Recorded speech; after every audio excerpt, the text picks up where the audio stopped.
Hello guys, હું તમને એક વસ્તુ બતાવું ગાઈસ. યુ નો માર husband, he is my husband. એણે કેવું કર્યું ખબર છે?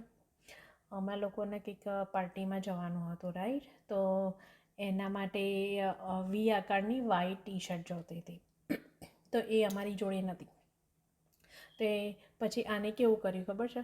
આ ટી શર્ટ હતી, નવી હતી, સ્ટીકરવાળી જ હતી. અને છે ને કેવું કર્યું, આ ટી શર્ટ દેખ્યું, એ તોડી નાખ્યું. અને વી આકાર બનાવી દીધો અને પછી પહેરી નાખી. કારણ કે બિકોઝ અર્જન્ટ હતી, લેવા જવાનો એ ટાઈમ નહોતો. તો કંઈક તો આઈડિયા તો વિચારવો પડે ને. તો એને આવો આઈડિયા કરો. નવી ટી શર્ટ છે ને વી આકારની બનાવી દીધી અને પછી પહેરી લીધી. જો તમારી જોડે પણ આવું ના હોય ને, તમારી જોડે પણ વી આકારની ટી શર્ટ ને એવું કંઈ જોઈતું હોય ને અને અર્જન્ટલી બહાર જવાનું હોય તો તમારે આવો ઉપાય કરી દેવાનો. તો જે આપણે $10-15 બહારથી ખર્ચવા ના પડે. સાચી વાત. તો આવું કરી દેવાનું આના જેવું નવી ટી શર્ટનું. યસ. Okay guys, by.